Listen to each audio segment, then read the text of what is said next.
Praise the lord. Dayakar evangelism ఇండియాకి మరొకసారి స్వాగతము. పెళ్ళంటే అబ్బాయి విషయంలో జీవిత భాగస్వామిని తెచ్చుకోవడమేమో, కానీ అమ్మాయికి మాత్రం జీవితాన్ని మార్చేసే ఒక మధుర ఘట్టం. కొత్త బంగారు లోకంలో ఎన్నో ఆశలతో ఆకాంక్షలతో అడుగు పెడుతుంది. అలాంటి ఊహలతో తనకు భార్యగా వచ్చే అమ్మాయి జీవితంలో నిప్పులు కురిపించబోయాడు ఒక వ్యక్తి. ఈ ఘటన గుంటూరు జిల్లాలో జరిగింది. తాడేపల్లిలో పెళ్లి పీటలపై ఆగిపోయిన వివాహం. దానికి సంబంధించిన బ్రేకింగ్ న్యూస్ ప్రస్తుతం మనం చూస్తున్నాం. పెళ్లి కొడుకుకు HIV ఉన్నట్లుగా గుర్తించారు.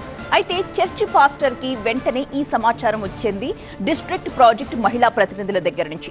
తాళి కట్టే సమయానికి చర్చి పాస్టర్ కి ఈ విషయం తెలియగానే అక్కడికక్కడే ఆయన ఆ పెళ్లిని నిలిపేశాడు. అనారోగ్యంతో ఉన్న వ్యక్తినిచ్చి ఎలా వివాహం జరిపిస్తారని ప్రశ్నించారు పాస్టర్. మహిళా ప్రతినిధులు పెళ్లి కూతురు బంధువులపై గొడవకు దిగారు పెళ్లి కొడుకు బంధువులు.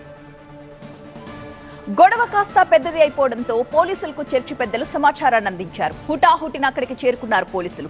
ఇరు వర్గాలకు సర్ది చెప్పి అక్కడి నుంచి పంపించేశారు. అయితే అబ్బాయి వ్యవహారాన్ని సీరియస్ గా తీసుకోవాలని కోరుతున్నారు డిస్ట్రిక్ట్ ప్రాజెక్ట్ ప్రతినిధులు.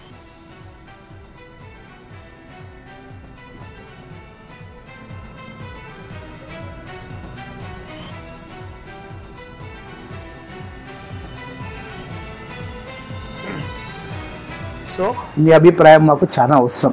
So God bless you all. Have a great day.